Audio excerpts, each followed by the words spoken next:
زمونږ یوه خورکۍ ده او د امریکې په جیل کې د انګریزانو سره، او تاسو ته پته ده دا ورکړې چا ده؟ دا زمونږ د دې ملک سپه سالار چې کم یو، زمونږ د دې ملک فوجي جرنیل چې کم یو،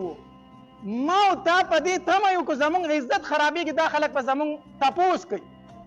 دا د دې ملک یو جرنیل یو سپه سالار و، هغه په $100 خرڅه کړې وه په امریکې باندې. اخوا پسې ځکه څه نه شو ویل چې اوس الله له تلی دی، الله له تلی دی، مشرف الله له تلی دی، الله به دې تپوس کوي انشاءالله. هغه مرګ چې په کوم حالت کې وشو هغه ټولې دنیا ولیدو، الله له تلی دی. دا هغه په $100 باندې په امریکې خرڅه کړې ده، په $100. او بله ورځ مشتاق صاحب د هغې تلی دی هلته کې، د هغې په رهایۍ کې خپل کردار ادا کوي. نو هغه خورې ملاقات له تلي و، 20 کاله د امریکې په جیل کې وشو، 20 کاله. نو خورې ملاقات له تلي ده چې کله یې ګرفتاره کړه د غېږې بچی ترې پاتې شوی و، د غېږې ماشوم ترې پاتې شوی. نو چې کله ورسره هغه خور ملاقات کوي که نه، نو په داسې کمره کې ورسره ملاقات کړی چې یو طرف ته هغه ده بل طرف ته دا خور ده، او په منځ کې غټه شیشه لګېدلې ده، نه غاړه ورکولی شي نه لاس میلاولی شي، خبرې هم په ټلیفون باندې کوي، صرف په شیشه کې یو بل ویني. دا هغه ملکونه دي چې کوم د حقوقي د انسانانو د حقوقو داویدار دي. دا هغه ملکونه دي، هغه انګریزان چې موږ ته دا ښیي وایي تاسو د انسانانو حقوق نه ادا کوئ. دا هغه ملکونه دي، دا هغه ملکونه دي وایي مسلمانان د انسانانو حقوق نه ادا کوي، مسلمانان د ښځو حقوق نه ادا کوي. دا د هغې سره د ښځې حق دی. یو مظلومه د یو غېږې ماشوم نشو کولی مور، هغه په کمره کې اخوا ناسته ده، په منځ کې شیشه ده، دومره اجازت ورته نه ورکوي چې خور یې ورسره لاس میلاو کړي، دومره اجازت ورته نه ورکوي چې خور یې ورته د بچو تصویران وښیي چې دا ستا بچي دي، دومره اجازت ورته نه ورکوي چې هغه خپل بچي ویني. مور یې په دغې امید کې د دنیا نه تللې ده چې هغې به خپل لور یادوله عافیه او عافیه، هغه وفات شوې ده. خور یې وایي چې زه لاړم که نه، نو چې 2-3 خبرې به یې راسره وکړې، نو 4مه خبره به یې دا وه چې زما بچي څنګه دي، خو بیا به یې دا تپوس وکړو چې مور مې څنګه ده. دې نه خبر نه وه چې مور مې زما په ارمان باندې د خاورو لاندې شوې ده. دا موږ ته د ښځو حقوق ښایي، دا د ښځو حقوق ښایي. زوام قسم په الله چې کو دا ملک ښاد د ورځ ومومي، په دې کې به چېرته موږ خوشحاله نه شو. کوم ملک چې په ډالرو خپلې خویندې خرڅوي، کوم ملک چې په ډالرو خپلې میندې خرڅوي، هغې ملک کې به زه ته خوشحاله ورځ ومومو. موږ خو په هغې وخت کې ډېر واړه 2000 یا د 2001 خبره ده غالبا، ډېر واړه وو، خو د هغې ورځ نه چې موږ په دې ملک کې په پوه شوي، موږ پکې خوشحاله ورځ نه ده لیدلې. مشران وایي د هغې نه مخکې ډېر ښایسته ژوند تېرېدو په دې ملک کې، د 2001 یا د 2000 نه مخکې ډېر ښایسته ژوند تېرېدو. خو چې دغه جرنیل راغی که نه او ده د خپلې خویندې په ډالرو خرڅې کړې، په دې ملک کې بیا چا ښاده ورځ نه ده موندې، په دې ملک کې بیا د خوشحالۍ ورځ نه ده راغلې. په دې ملک کې چې خبرېږي د غم نه به خبرېږي، په دې ملک کې چې خبرېږي د ویر نه به خبرېږي، په دې ملک کې چې خبرېږي نو د دې نه به خبرېږي چې زموږ د خویندو عزتونه خراب شو. دا ولې؟ کله چې نبی علیه الصلاة والسلام د تبوک د جنگ نه واپسي وکړه، نو دا بنو عامر رالو د نبی علیه الصلاة والسلام په خدمت کې حاضر شو. وی د الله پاک پیغمبر مونږ ایمان راوړو، خو په دوی کې 2 تنه وي، د یو نوم عامر بن طفیل او د دویم نوم اربد بن قیس. دوی چې رالو، دوی د نبی علیه الصلاة والسلام سره خبرې شروع کړې، خو دوی په لاره باندې صلاح کړې وه. د عامر بن طفیل د اربد بن قیس ته ویل زه به دا پیغمبر په خبرو کې راولم، زه به ورته وایم چې موږ مسلمانېږو، نو دی چې زما سره په خبرو کې شي ته به ناسه په تورو روباسي سر به ترې ووایي. مسلمانان د پیغمبر نه به څه ووایي؟ سر ووایي، کار به یې تمام کړو. دا منافقت یې کړی و. نو دوی چې څنګه رالو، نو نبي علیه الصلاة والسلام ته یې وویل انت سیدنا، ته زموږ سردار یې. نبي علیه الصلاة والسلام ورته وفرمایل وی خپله خبره کوئ څه له راغلي یې، خو د شیطان ګورې مه وروئ. نبی علیه السلام پې پوه شو، خپله خبره کوئ راغلي سره یې، خو ګورې د شیطان مه وروئ، د شیطان مه وروئ. او نبی علیه الصلاة والسلام ورته وفرمایل سردار صرف یو الله دی، زما هم سردار دی او ستاسو هم سردار دی، زه ستاسو سردار نه یم، الله زموږ سردار دی. بیا ده ورته خبرې شروع کړې. د عامر بن طفیل نبی علیه الصلاة والسلام ته وویل ته ما خپل خالص دوست جوړ کا، ته ما خپل خالص دوست جوړ کا. نبی علیه الصلاة والسلام ورته فرمایل دا چرته هم نشي کېدی تر څو چې تا ایمان نه دی راوړی. تر څو چې د ایمان راوړې تر هغې پورې ته زما دوست نشي کېدی. ایمان راوړه زه به دې دوست جوړ کړم. بیا ورته عامر وی کو چېرته زه مسلمان شم ته به ماله څه راکړې، ته به ماله څه راکړې. نبي علیه الصلاة وسلام ورته وفرمایل چې ستا دپاره هغه څه چې کوم د عامو مسلمانانو دپاره کوم د عامو مسلمانانو ته څه میلاوي کې څه حق د هغې دی هغه به ستایي. نو بیا ورته د عامر ابن طفیل وی داسې وکړه که نه چې په بانډو باندې به ستا حکومت او په ښاریو به زما حکومت دی. نبي علیه الصلاة وسلام ته وویل د عامر ابن طفیل وی په بانډو باندې به ته حکومت کوي، په ښاریو به زه حکومت کوم، بس زه خپله کبیره راوړم چې موږ ټول مسلمانان شو. نبي علیه الصلاة وسلام ورته وفرمیل وی دا نشي کېدی. نو بیا ورته عامر ابن طفیل وی زما خبره ومنه که نه عطفان در باندې راولم. د عطفان سخت جنگجو قبیله وه. وی زما خبره ومنه که نه بنو عطفان در باندې راولم او دا مدینه به درنه خالي کی، مدینه به درنه خالي کی. نبی علیه الصلاة وسلام ورته وفرمیل ته د دې قدرت نه لري، ته د دې طاقت نه لري. چې دواړو خبرې ختمې کړې د عامر ابن طفیل ووت د نبي علیه الصلاة وسلام له خوا نه. چې بار ته ووت د عامر ابن طفیل د خپل ملګري ته وایي اربد ته ته عجیبه انسان ما څومره ټایم په خبرو کې لګولی و، ما چې ته به پې اوس ګزار وکړې اوس ګزار وکړې او تا پې ګزار نه کو. ما خو ته دننه کړی وې دې دپاره ځان سره چې زه به په خبرو کوم او دې چې ما سره په خبرو کې ته به تور وروباسې سر به تو ووایي. نه عجیبه انسان زما خبرې د نبي علیه السلام سره ختم شو او تا پې ګزار هم ونه کړو. اربد ورته وویل چې کله ما تورې ته لاس کړی او په نبي علیه السلام مې د ګزار اراده کړې نو دومره مخې ته یو خایل جوړ شوی دی. وی څنګه؟ وی اول ځل چې ما اراده وکړه تورې ته مې لاس کو که نه نو زما او د نبي علیه السلام په منځ کې د اوسپنې دیوال جوړ شو. دیوال جوړ شو زما نه پناه شو. نو ما پې څنګه ګزار کړی نو چې تورې نه مې لاس دی واګو نه دیوال بیا ختم شو. وی بیا چې تا په خبرو کې راوست ما بیا تورې ته لاس کو چې تورې ته مې لاس کو ناڅاپه یو غټ اوښ راغی خوله یې وازه کړه زما دې سر ته یې د خوله راښکته کړه. نو ما وی چې په نبي علیه السلام ګزار څه خو اوښ رانه سر وو نو زه ځان له په یاره کې شوم. نو زر مې چې لاس دی خوا کړو اوښ هم ختم شو.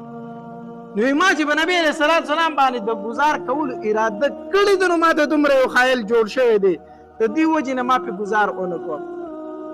دوی چې د نبي علیه الصلاة وسلام د خوا نه راووتل نبي علیه الصلاة وسلام د خولې نه بد دعا ووته ای عامر ابن طفیله الله تبارک وتعالی دې هلاک الله دې تا هلاک کړي. دا عامر ابن طفیل چې واپس راتو که نه خپل قبیلې ته په لاره باندې طاعون مرض پرې راغی. دا یو مهلکه بیماري د طاعونه بیماري دا پې ولګېده او داسې بیمار شو چې بس دا به اندامونه به یې ریجېدل داسې په کټ باندې پروت و. نو په عربو کې دا عادت و چې کم به ځان ته ډېر بهادر وي مشهور سړی به نو هغه چې به په کټ باندې مړ شو نو خلک دا به وي زما دپاره پیغور دی خو مشر سړی یم بهادر سړی یم د قبیلې سردار یادېږم زه په کټ هم مرم ځکه چې هغوی به اکثر په جنګونو کې مړه کېدل په جنګونو کې مړه کېدل. نو دا چې بیمار شو په طاعون مرض باندې او پوه شو چې زه په بستره مرم په بستره مرم نو یاره په بستره باندې مرګ خو زما دپاره پیغور دی وي. ما له اس راولی اس یې ورله راوستو اس یې ورته ودرو او چې اس یې ورته ودرو توره یې د ځان سره راوستو اس ته وخت او چې وخت دا الفاظ وي یا ملک الموت ابرز لی یا ملک الموت ابرز لی ای د مرګ فرشتې اوس زما مقابلې ته راوځه. بېوقوفو ای د مرګ فرشتې اوس زما مقابلې ته راوځه او اس باندې سور شو او روان شو او څنګه چې اس منډه کړی د ښکته راووته د اس په دې خپو کې راوښکلی شو مردار شو دی خو په دې طریقه باندې مړ شو. دا بل چې کومو عربد دی چې قوم ته راورسېدو نو ده ورته وي هغوی ته تپوس کوي دا څنګه سړی و څنګه دین و ډېر بېکاره دین دی د دغې پیغمبر ډېر بېکاره دین دی او ډېر بېکاره سړی دی نعوذ بالله دا خبرې وکړې دي او دو ورځې بعد بیا دی اوښ ته وختو چېرته تو او چې څنګه اوښ ته وختو روان شو که نه د اسمان نه پې تندر راتاو شو په اخ کې ځای باندې ایره شو دې مالته کې مردار شو. الله تبارک وتعالی دا دواړه داسې مردار کړو او بیا یې قبیله راله په نبي علیه السلام باندې اسلام راوړو.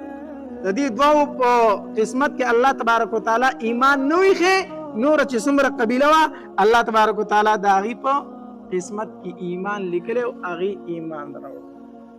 دا به هر حال بیا یوه قبیله به راتله د فتح مکې نه وروستو او مسلمانېده به. نو دا دوه قبیلې وي، یو وفد بن عامر او دویم وفد ثقیف چې دا د نبی علیه السلام سخت دشمنانو. خو د فتح مکې نه وروستو دوی رالو او بیا په نبی علیه السلام باندې څه راوړو؟ ایمان راوړو او مسلمانان شو. سنچی هجري وه. نبی علیه السلام خوب ولیدو چې د خپلو صحابه کرامو سره تللی دی او د خانه کعبې طوافونه کوي، عمرې له تللی دی. سحر شو، نبی علیه السلام صحابه کرامو ته وفرمایل زه په خوب کې تللی ما، عمره مې کړې ده، راځئ چې زه عمرې له. صحابه کرامو سره را روان شو. نو چې کله مکې مکرمې ته راورسېدل د حدیبیې مقام ته او مکې والو خبر شو چې نبی علیه السلام سره د صحابه کرامو مکې ته را روان دی، نو دا خپله بېعزتي ګڼله. وی ښه زمونږ دشمن زمونږ کلي ته را روان دی، موږ پې خبر نه یو، نشي راتلی مکې ته. هلته نبی علیه السلام د حدیبیې په مقام کې بند کو، منع کو، وی مخکې مه راځه. نبی علیه السلام ورته وفرمایل موږ جنګ له نه یو راغلي، موږ اسلحې نه دي راوړي، موږ ځان له صرف عمره کوو واپس ځو، تاسو ته موږ څه وایو؟ موږ خو د الله کور له راغلي یو. وی نه شی راتلی مخکې، نه شی راتلی. د حدیبیې په مقام کې ایثار کړو او بیا د نبی علیه السلام سره داسې په شرایطو باندې صلح وکړه چې هغه شرایط بالکل د منلو نه. خو نبی علیه السلام د الله په حکم سره هغې شرایطو ته غاړه کېښودله. هغه کې غیر چاپیره صحابه کرام موجودو، عمر رضی الله تعالی عنه موجودو، داسې یو زورور صحابي موجودو، هغه هم د نبی علیه السلام پر رضا سره دغه شرایطو ته غاړه کېښودله، دغه شرایطو ته یې غاړه کېښودله. په هغې کې یو شرط دا و که نه، یو شرط دا و چې د مکې مکرمې نه یو کافر مسلمان شو مدینې منورې ته تاسو له درغې موږ ته به یې واپس کوئ. که یو سړی مسلمان شو مدینې ته درغې مونږ ته به یې څه کوئ؟ واپس کوئ. خو که نعوذ بالله الله دې نه کړي ستاسو نه یو کس مرتد شو کافر شو مونږ ته مکې ته راغی، مونږ به یې نه واپس کوو. دا څنګه عجیبه شرط و؟ که زمونږ نه کس درغی تاسو به یې واپس کوئ، خو که ستاسو نه کس راغی نو مونږ به یې نه واپس کوو. هسې عجیبه شرایط یې کېښودله. نبی علیه السلام سره دا ومنل، خو چې دا شرایط لیکلی کېدل که نه، لا دا شرایط لیکلی شوي نه و چې په دې دوران کې یو صحابي راغی ابو جندل رضی الله تعالی عنه. دا هغه صحابي چې دی په زنځیرانو کې تړلی شوی و، په زنځیرانو کې تړلی و، په خپو کې بیړۍ پرتې وي او نبی علیه السلام ته یې ځان راورسو. وی د الله پاک پیغمبره تا ته مې ځان رارسولی، ما به اوس دوی له نه ورکوي، ما به دوی له نه ورکوي، زما حالت ته وګوره، زه دوی تړلی یم، ما اسلام راوړی دی خو ما مکې ته نه پرېږدي. دا خو ښه ده چې تاسو دلته رالی چې ځان مې درته راورسوم. د دې ابو جندل رضی الله عنه پلار سهیل ډېره په دغه ټایم کې مسلمان شوی نه دی. دا معاهده ده لیکله، د کافرو د طرف نه سفیر دی و، نو ده لیکل کول او زوی مسلمان شوی چې مسلمانانو ته راورسېدو. نو سهیل ورته وایي ما ته زما زوی واپس که. نبی علیه السلام ورته وفرمایل ما خو در سره شرایط لا لیکلي نه دي، دا خو چې سره کله ولیکم بیا به سره په دې معاهده یم، ما خو لا شرایط لیکلي نه دي، هغه په دې دوران کې راغی. نو چې موږ له راغی ما خو سره لا دا نه ده منلي که نه، دی خو لا در کوم نه، دی خو مخکې راغی د شرایطو نه که نه. هغې ورته وایي که شرایط لیکلی شوي دي او که نه دي خو دی به موږ ته حواله کوي، دی به موږ ته حواله کوي. نبی علیه السلام یاره دی دوی له کافرو له ورکوي، کافرو له ورکوي. ابو جندل رضی الله عنه چیغې کړي مسلمانانو ته، وی ای مسلمانانو ما ته وګورئ زه په کوم حالت کې تاسو له راغلی یم، زه مسلمان شوی یم، دوی ما د اسلام نه اړوي او تاسو بیا ما دوی ته سپارئ. نبی علیه السلام یې ورکوي زموږ معاهده پې ماتېږي. چې کله یې دی ورکو که نه روانېدو دی په ژړا شو. نبی علیه السلام ورته وفرمایل ای ابو جندله صبر کوه، الله تبارک وتعالی به ستا دپاره انشاءالله یو لاره روباسي، ستا دپاره به الله یو لاره روباسي. دی د مکې والو بووستو چې نبی علیه السلام څنګه مدینې منورې ته راورسېدو، په دې کې یو بل صحابي راغی ابو بصیر رضی الله تعالی عنه. دی راغی د مکې مکرمې نه مدینې منورې ته راوتښتېدو. وی د الله پاکه پیغمبره زه مسلمان شوی یم، زه مسلمان شوی یم. خو چې دی څنګه راورسېدو په دې کې پسې شاته 2 کافر راورسېدل وی ابو بصیر زمونږ سړی دی د مکې نه راغلی مدینې ته تا را سره دا لیکل کړي دي چې که سړی د مکې نه مدینې ته راغی مونږ به در واپس کوو مونږ ته سړی واپس کا ابو بصیر رضی الله تعالی نبی علیہ السلام ته وفرمایل ما ورته واپس کوه دوی بیا ما د اسلام نه اړی نبی علیہ السلام ورته وفرمایل ابو بصیر ما معاهده کړي ما لیکل کړي د دوی سره ویزه صبر کوه الله تبارک وتعالی به ستا دپاره لار روباسي هغې 2 کافرو تورې نیولې وې ابو بصیر رضی الله تعالی د ځان سره روان کو مکې مکرمې ته په لاره باندې تله ګپ شپ لګی خبرې کوي د ابو بصیر رضی الله تعالی پکې د یو تن ته وایي ویل که دا توره دې ډېره زیاته مزېدار ده ښایسته توره دې پیدا کړې ده که نه هم څه کم عقل غونته شوی ده بعضې سړی په خپل صفت ډېر خوشحالېږي چې معمولي غونته صفت یې وکړي دی بیا په ځان نه پوهېږي په جامو کې نه ځایېږي که نه هغه هم دغه شانتې شی و د صحابي ورته ابو بصیر رضی الله تعالی لکه دا توره دې ډېره ښایسته پیدا کړې ډېره ښکلې توره دې ده هغه ورته یې وکنه دا ډېره ښایسته توره ده ما په ډېرو خلکو د دې تجربه هم کړې ده ما په ډېرو خلکو د دې تجربه هم کړې ده او ور یې ورته کړه زه ته خو یې په لاس کې لږه وګوره که نه چې هغه له یې ورکړه هغه تاو شو یې سټې تې ووه که هغه په ده باندې تجربه وکړه هغه نه یې سټ ووه کافر مردار کو چې ورته ویې کو هغې بل ته چې وکتل د ده کار خو یې تمام کو هغه په منډه شو اوس په ما پسې را روان دی هغه په واپسۍ کې مدینې منورې ته راوتښتېدو چې مدینې منورې ته ځان یې راورسو نبي علیه السلام ته وویل وی د الله پاکه پیغمبر ابو بصیر را پسې را روان دی هغه یو خو ختم کو زما نمبر دی هغه یو خو یې په لاره کې کار یې وله تمام کو اوس زما نمبر دی په ما پسې را روان دی خو ګورې ما ته خلاص کا چې ابو بصیر رضی الله تعالی څنګه راغی په هغه پسې که نه وی د الله پاکه پیغمبره تا خپله وعده پوره کړې ده تا زه دوی ته واپس کړی ما ستا په معاهده کې ما خیانت نه دی کړی تا زه دوی ته واپس کړی ما ورله په لاره کې کار تمام کړی ړومبې خو راته دی حواله کوي دی راته حواله که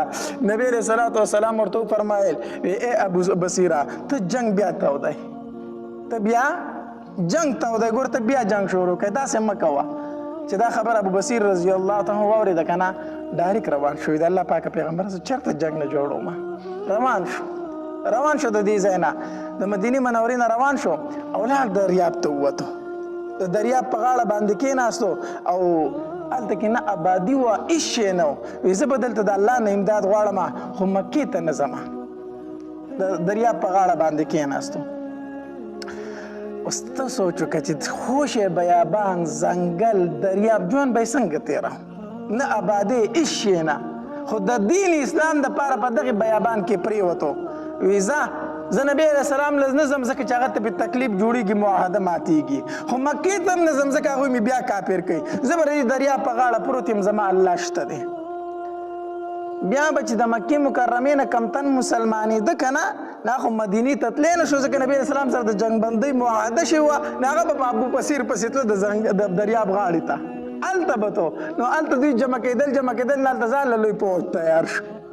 ځکه چې کم کس به د مکې نه راوته مسلمانېده به په نبي علیه السلام پسې خو تللی نه شو د جنګ بندۍ اعلان شوی و نو ته به د دریاب غاړې هلته به پاتې کېدل نو چې هلته به د کافرو قافله تله که نه دوی به ورته په لاره کې ناستو چې هغوی د سفر نه شو کولی په نبي علیه الصلاة والسلام پسې مکې والا سوال جواب راولېږل وایي د دې خپلولۍ لحاظ وکړه خو دغه خلک ځان ته روبله موږ پې نه یو خفه ځان ته مدینې ته یې بوځه چې زموږ سره په دې معاهده کې داخل شو چې موږ د دوی نه خلاص شو نو نبي علیه الصلاة والسلام په ابو بصیر رضی الله تعالی پسې خط ولېږو وی ابو بصیره ته او ستا ملګري چې څومره دي راځئ مدینې ته ماله اوس راځئ نو چې کله د نبي علیه السلام خط هغې ته ورسېد که نه ابو بصیر رضی الله تعالی حالت د ځنکدن کې و د دریاب په غاړه پروت دی بلکل اخري ټایم یې سلګۍ وي نو چې د نبي علیه السلام دا خط یې ولیدو د سینې سره یو ځای کو په ژړا شو مدینې ته اجازت میلاو شو خو زه نشم تللی په دغه کې ټایم کې ساه ورکړه دا حالت په صحابه کرامو باندې تیر شوی دی د دین اسلام قدر به ولې د هغې سره نه مونږ سره چې د دین اسلام قدر نشته احترام نشته عزت نشته په تیاره میلاو شوی ما تا ته په دین اسلام څه میلاو شوي دي څه تکلیف میلاو شوی د مسلمان په کور کې پیدا شوي یو بس مسلمانان یو چې دا غزوه موته په 8م کال د هجرت د نبی علیه الصلاة والسلام باندې شوې ده او غزوه موته ورته ولې وایي دا موته دغلته کې په شام کې د یوې علاقې د یو ځای نوم و مقام بلقا کې یو ځای و هغې ته به یې موته وي نو ځکه ورته غزوه موته ویلی شي نبی علیه الصلاة والسلام بادشاهانو ته د دین اسلام دعوت ورکول شروع کړو خطونه به سفیرانو له ورکول یو یو بادشاه ته به د دین اسلام دعوت ورکو نو چې کله نبی علیه الصلاة والسلام د دغې علاقې چې کوم بادشاه و هغه ته د دین اسلام دپاره د دعوت ورکولو دپاره خپل سفیر ته خط ورکړو چې دا هغه ته ورسوه نو د دغې علاقې د بادشاه چې کوم ګورنر و د هغه نوم شرجیل و دې شرجیل دغه سفیر شهید کو السفیر نوم حارث بن عمر رضی الله تعالی عنہ نبی علیہ السلام دله خط ورکړو چې دا ته ووسه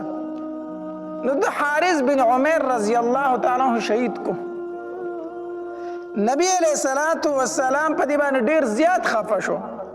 چې یاره د سفیر ته خو تر ننه پورې چا څه ویلي نه دي د دې نه بعد خو به د سفیرانو دا ژوند هم په خطره کې شي خلک به یو بل ته دعوت هم نشي ورکولی نبی علیه الصلاة والسلام د صحابه کرامو د 3000 کسانو جماعت تیار کو ویلاړ شي دغې علاقې ته او د موته په طرف باندې روان کړو نبی علیہ الصلوۃ والسلام د 3000 کسانو امیر زید بن حارثه رضی الله تعالی عنہ مقرر کو او بیا یې فرمایلی وی کو زید چرته شهید شو نو بیا به جعفر بن ابي طالب د دې لښکر امیر وي او کو چرته جعفر هم شهید شو نو بیا به عبد الله ابن رواحه د دې لښکر امیر وي دې غزا ته غزوه جيش الامراء هم ویل شي غزوه جيش الامراء ځکه په دې کې نبی علیه الصلاة والسلام 3 امیران مقرر کړي وي اول به زید بن حارثه امیري کو دې شهید شو دنه وروسته به جعفر امیر وي کو دې شهید شو دنه به وروسته عبد الله ابن رواحه امیر وي کو دې شهید شو بیا د مسلمانان په خپل خوښه ځان له امیر مقرر کړي او نبی علیہ الصلوۃ والسلام د دې سره روان شو او سپینه جانډه راواغسته او زید بن حارثه له ورکړه وی دا جانډه بستا سره دا ستاسو جانډه ده سپینه جانډه د ځان سره واخلې دا د امن جانډه ده نبی علیہ الصلوۃ والسلام فرمایلی ویلم به هغه علاقې ته او هغه ځای ته ورشه په کم ځای کې چې زموږ صحابي شهید کړي زموږ سفیر شهید کړي حارث ابن عمر رضی الله تعالی چې کمزې کې شهید کړي اخ کې ځای ته به وړم بیلاړ شي او نبی علیہ الصلوۃ والسلام زید ابن حارثه رضی الله تعالی عنہ ته فرمایل وی اول بدی خلق له د اسلام دعوت ورکړي اول ورته جنگ سره مکوي وای ورته مونږ راغلی یو مونږ تاسو له د اسلام دعوت درکو تاسو زموږ صحابي شهید کړي هم درته بیا موي مسلمانان شي کو اسلام وروړو فبها اس ورتم وای او کو اسلام را نوړو بیا د الله نه امداد غواړي جهاد شروع کوي بیا سره جهاد شروع کوي او نبی رسول الله د صحابه کرامو سره په خپل روان دي د سنیت الوداع مقام پورې ورسېدو دې لښکر سره په خپل روان دي الته چې ورسېدل صحابه کرامو ته ویل لګي سار شي زه یو څو خبرې کول غواړم نبی علیہ الصلوۃ والسلام فاسدو خطبه ویلله او بیان شروع کو ویزه تاسو ته چې د الله نه ویریږئ زی غزال زی خو ګوره تقوا فرې نه دی فرېزګاري فرې نه دی د الله نه یره کوئ او د خپلو ملګرو خیال ساتئ د خپل ملګري خبرګیري اخلئ او د الله په لاره کې جهاد کوئ ګوره د بلې خبرې دپاره نه جهاد لزی خو صرف نیت په د اعلا کلمت الله وي چې د الله کلمه اوچته شي او نبی علیہ الصلوۃ والسلام فرمایل وی خیانت او دوکه به نه کوئ او بیا ورته نبی علیہ الصلوۃ والسلام او فرمایل وی واړو ماشومان خزي او بوډاګان دا بنه قتلوي. د درې قسم خلکو ته بسنه وایي، بچو ته بسنه وایي، زنانو ته بسنه وایي او بوډاګانو ته بسنه وایي. او نبی علیہ الصلوۃ والسلام صحابه کرام رخصت کړ د غزا نه وځي تاسو غزاله. چې کله غزاله روانېدل عبد الله ابن رواحه رضی الله تعالی په جړا شو. په جړا شو خلک حیران شو چې دی ولی جاړي، دی ولی جاړي. عبد الله ابن رواحه رضی الله تعالی فرمایل وی اما والله ما بی حب الدنیا، قسم په الله زما د دنیا سره مینه نشته چې زه د دنیا د مینې د وجې نه جاړم. تاسو به چې عبد الله ابن رواحه چېرته په دنیا پسې جاړي، جنګ له روان دی؟ نه زه په دنیا پسې نه جاړم.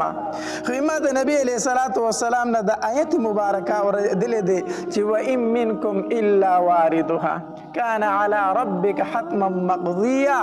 چې جهنم باندې به هر انسان تیریږي، هر انسان به په جهنم تیریږي،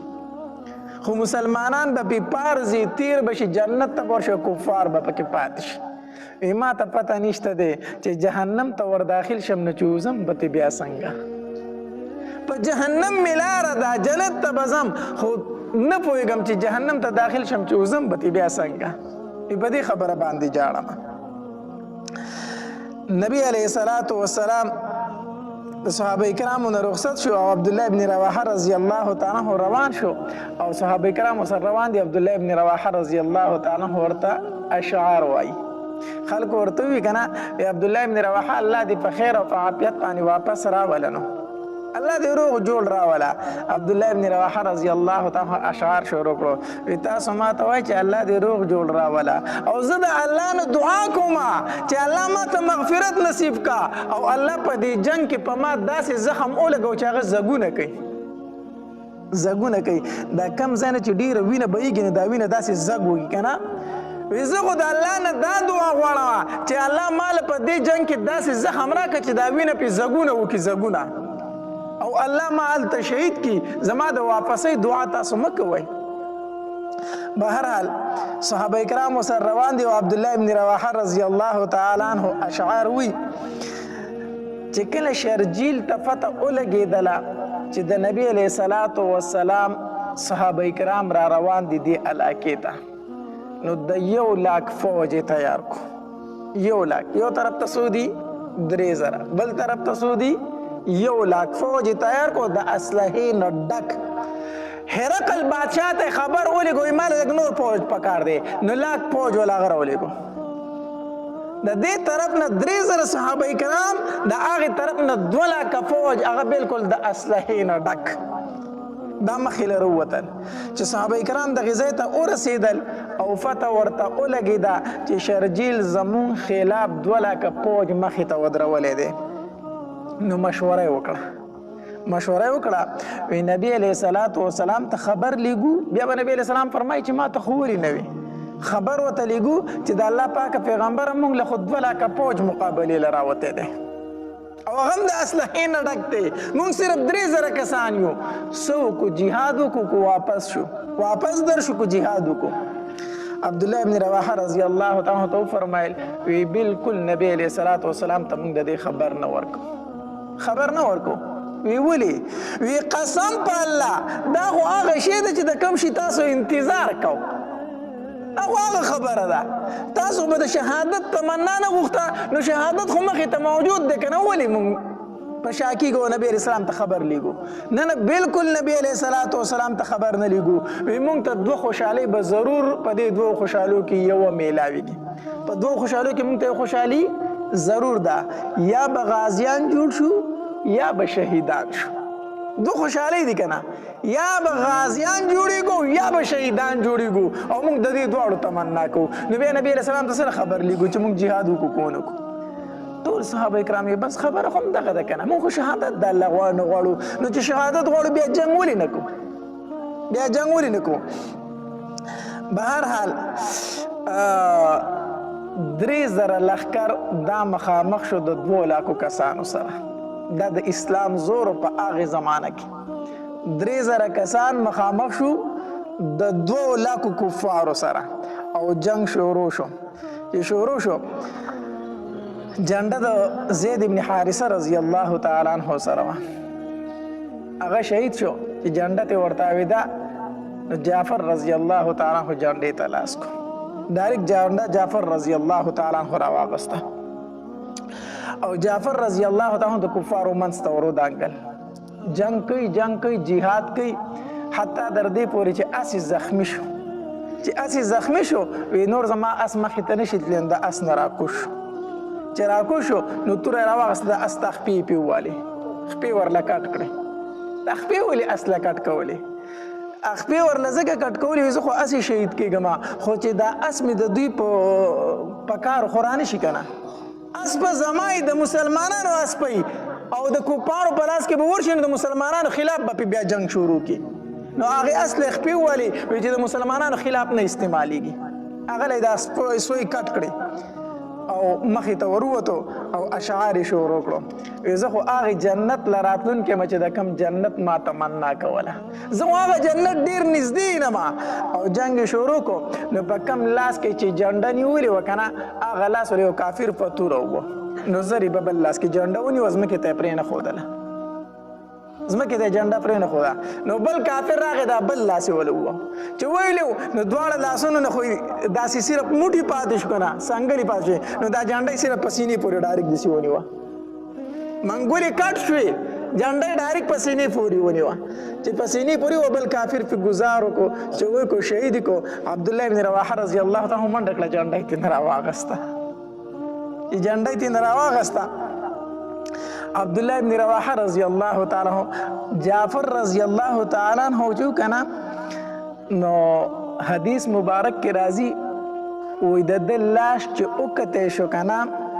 نو لسکم سل زخمونه پیو او دا لسکم سل زخم چې د ټول پسینه خوړل په شای یو زخم هم نه د ټول د مخې طرف نه خوړلی وو دا ټول زخمونه یې مخکې نه خوړلي وو عبدالله ابن رواحه رضی الله تعالی عنہ جنډې ته لاس کو او جنګ یې شروع کو چې څنګه روان شو که نه نو د تره زوی وله ورغې داسې د هغه سره پوټې و د غوښې په لاس کې هغه تره زوی وله ورکو وی امیر صاحب زمونږ محترم ډېره فاقه در باندې تېره شوې ده اوس مخکې کفارو ته ور روانې په دې اړوکې باندې لږه خوله و چې د ګېټې ته داسې لاړ شي چې لږ طاقت درته راشي نو عبدالله ابن رواحه رضی الله تعالی هغه نه دا غوښې دا پوټې داسې واغستو او چې داسې څنګه خوله یې پې کېښو داسې وی چوپو ډارې کې ورته وکړو وی ښه زه به د غوښې پوټې خورم دلته مسلمانانو باندې تکلیف شروع دی او زه به د غوښې پوټې خورم هغه یې ورته وکړو مخې ته شو چې مخې ته شو یو ګزار پې کافر وکړو دی زخمي کو عبدالله ابن رواحه رضی الله تعالی عنہ زخمي شو چې دی زخمي شو که نه نو دی لږ خپنیولی شو داسې انسان دی که نه لږ تردد خو راشي که نه چې مخکې اوس ورشم که ورنشم دی لږ خپنیولی شو چې خپنیولی شو نو د خپل نفس ته یې وویل وی ای نفسه ته ما د جنت نه وروستو کوي ته ما د جهاد نه وروستو کوي نه ډایرکټ ورمخکې شو او ورمخکې شو عبدالله ابن رواحه رضی الله تعالی عنہ جنگ شروع کړو حتی در دې پورې چې عبدالله ابن رواحه رضی الله تعالی عنہ هم شهید شو هلته یو صحابي ورمنډه کړه هغه ته جنډه راواغسته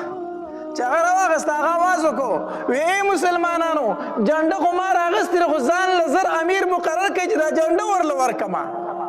امیر زر ځان له مقرر کړئ نبي علیه السلام فرمایلي وو که عبدالله بن رواحه شهید شي بیا ځان له امیر مقرر کړئ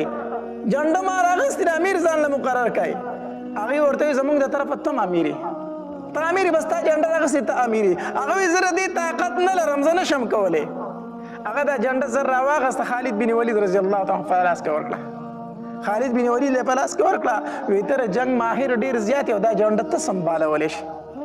خالد بن ولید رضی الله جنډه واغسته خو زه دا نشم کولی ټولو مسلمانانو وی ای خالد بن ولید زمونږ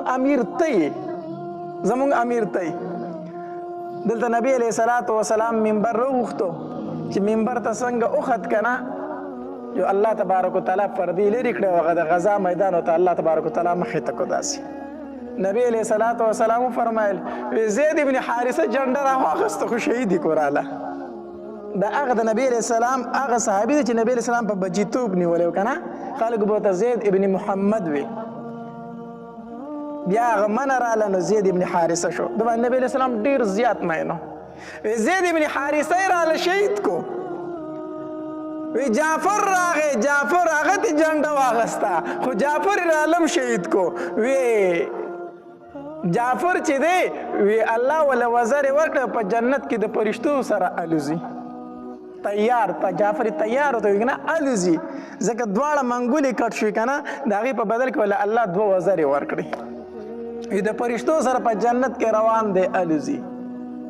وی عبدالله ابن رواحه هم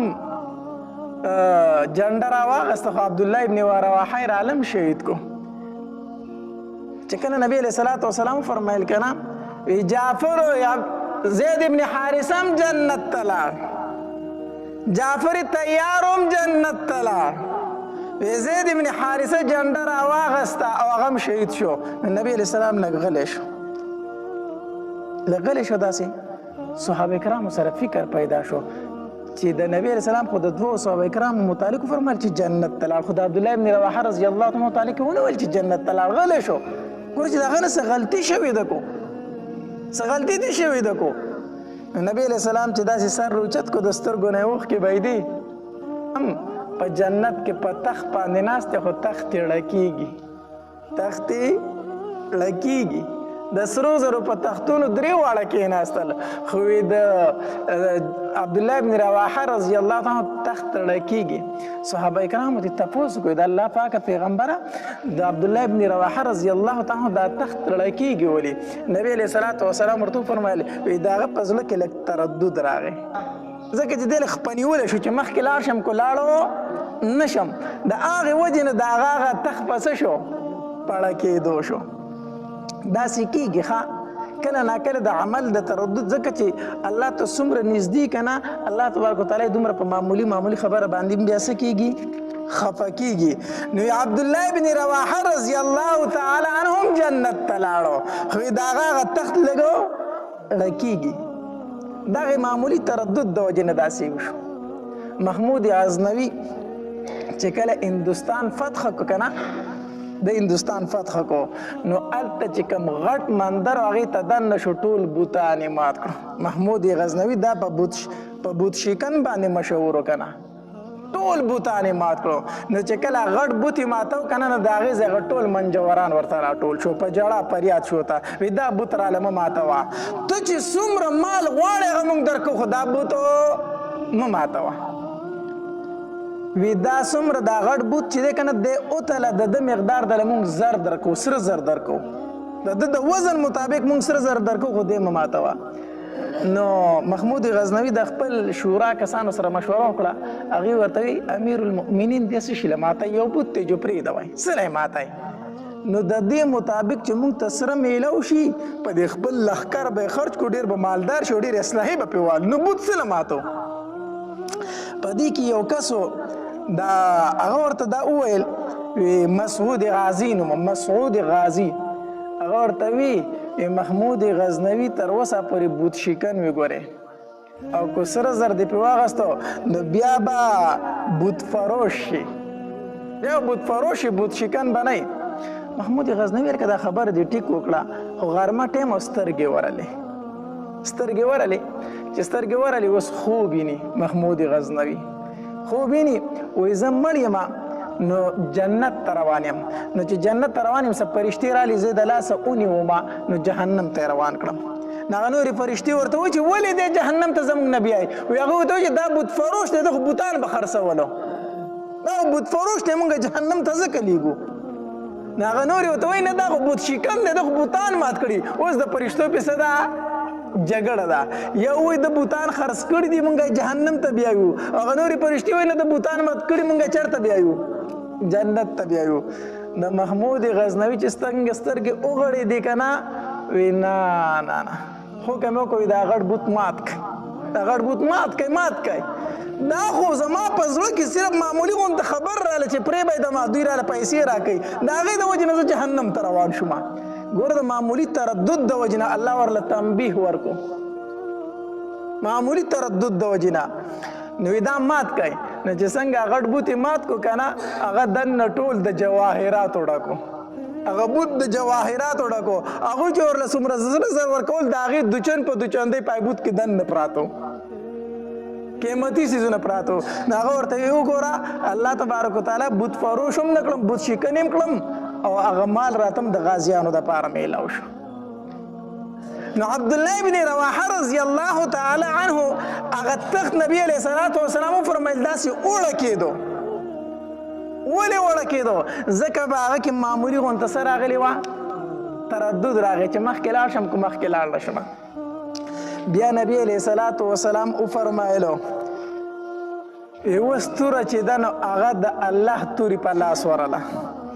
نبی علیہ الصلوۃ والسلام فرمایل یو ستوره د عبد الله ابن رواحه نه چا واغستا د الله توري لاس لورلا نبی علیہ الصلوۃ والسلام ورته فرمایل خالد بن ولید چې هغه تور واغستا او دا د الله تور ده خالد بن ولید سره د الله تور ده بیا دعا وغوښته اللهم انه سيف من سيوفك الله خالد بن ولید خو ستا د تورونه یو تور ده خالد بن ولید ستا د تورونه څه ده هغه ته چې دا سیف الله لقب میلاو شوی دی خالد بن ولید ته دا ورته په غزوه موتا کې میلاو شوی دی نبی علیہ الصلوۃ والسلام فرمایل وی اللهم انه سیف من سيوفك الله دا استاد تور نه یو تور د نو ته مدد وکا دا دعا وغوښته نبی علیہ الصلوۃ والسلام بیا د خالد بن ولید رضی الله تعالی عنہ پلاس کې تقریبا و توري ماتې شو او اتمه توره چې بیا د یمني توره واغی لاس ته کړه که نه چې لاس ته کړه نو 2 لاکه لښکرې په تېښته کو ځکه یو ورځ جنګ وکړو خالد بن ولید رضی الله تعالی چې یو ورځ جنګ وکړو که نه چې سباله شو د لښکر ترتیب بدل کو مخکې چې کم کسانو هغه شاته راواړول شاتني چې کم کسانو هغه مخکې کړو دا ولې دا چلو کو ځکه چې دا مخونه ناشنا کول هغوی ته نو چې کفارو ته هغه نوي مخونه سباله مخامخ شو نو هغوی وی د مسلمانانو د امداد دپاره خلک راورسېد د مسلمانانو د امداد دپاره خلک راورسېد هغه 2 لاکه لښکرې څه کو پس پاک او ویزغله دا یو غزا وه دا په تاریخ د اسلام کې ډېره یو عجیبه غزا راغلې ده چې 3000 کسانو 2 لاکه کسان زغلولي دي او مال غنیمت یې ترې راوړی دی 3000 کسانو 2 لاکه کسانو ته پسپایي ورکړې هغه یې په تېښته باندې مجبوره کړي دي دا ولې دا څه وجه وه دا کم طاقت و په هغوی کې دننه چې هغې دومره بهادر وو طاقت صرف او صرف دا چې د هغوی عقیده مضبوطه وه موږ وایو که نه جنت شته جهنم شته خو دا خبره د کم ځای پورې ده د ژبې د سره پورې د کم ځای پورې ده د ژبې د سره پورې دا صرف په ژبه موږ وایو جنت شته او جهنم شته دې خبرې دننه ځای نه دی نیولی کو چېرته دې دننه ځای ونیو نو بیا د مسلمان نه بهادر انسان په مخ د ځمکه نشته دی هغې ته پته وه چې موږ دغلته کې دا مرګ نه دی دا زموږ همیشه ژوند دی دغلته کې په دنیا کې مړه کېدل دا همیشه ژوند لتله دي دا د الله نعمتونو لتله دي ته دې ځای نه واپس کېدل همیشه عذاب لتله دي د هغې د عقیده جوړه وه نن مسلمان وایي جنت شته جهنم شته خو دا صرف په ژبه باندې وایي په کردار او په عمل کې ورله هېڅ شی نشته دی هېڅ شی نشته دی زه تاسو ته یو خبره کومه یوه کنده ده ټیک شو او اور پکې بلیږي که نه او تا ته یو سړی وایي چې یو 10,000 روپۍ راکړه نو د دې اور نه بچ کېږي که نه ورته وم د دې ورته وایي 10,000 10 لاکه واله خو دې اور ته ما مه واله داسې ده که نه ده ټیک شو اوس مونځ فرض دی که نه دی دا خو راته پته ده چې مونځ خو پرېښودو ځای خو کم یو دی جهنم دی که نه جهنم دی که نه هر یو سړی پې پوه دی چې مونځ پرېښودل ګناه کبیره ده او دې سره سړی الله دې نه کړي خو د الله رحم دی خو که مونځونه یې قضا کړي او مړ شي جهنم ته به ځي یو د الله قانون دی یو د الله رحم دی ټیک شو نو ده ته ووایه مونځ ټایم دی او که او دی نه که جهنم ته غورځېږي ده د مونځ پروا شته نه وړه قضا دې شي که نه څه خبره ده نو دا هسې صرف د ژبې خبرې دي که نه دي خبرې که ده ته پته وي چې دا مونځ قضا کول اور ته وردانګل دي ده به قضا کړی ده ته پته وه چې حرامه دی ګېډې ته اچول اور د جهنم اچول دي ګېډې ته ده به حرامه خوړلې وه که ده ته پته وي چې زه دا پردۍ پوله ومه دا به په ورځې د قیامت زما په دې غاړه کې د ومې ځمکې پورې پرته وي ده به انچه ځای د چا اخیستی و خو دا صرف د ژبې خبرې دي دې په زړه کې ځای نه دی نیولی دې په زړه کې ځای نه دی نیولی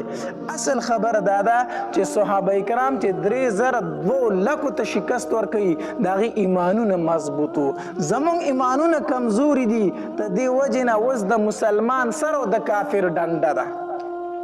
په هغې وخت کې به دوه خبرې وي ایمان راوړه یا جهاد ته تیار شه دوه خبرې وي ایمان راوړي مسلمانېږي کو مسلمان شي بس محفوظ وي ایمان نه راوړي جهاد ته تیارېږه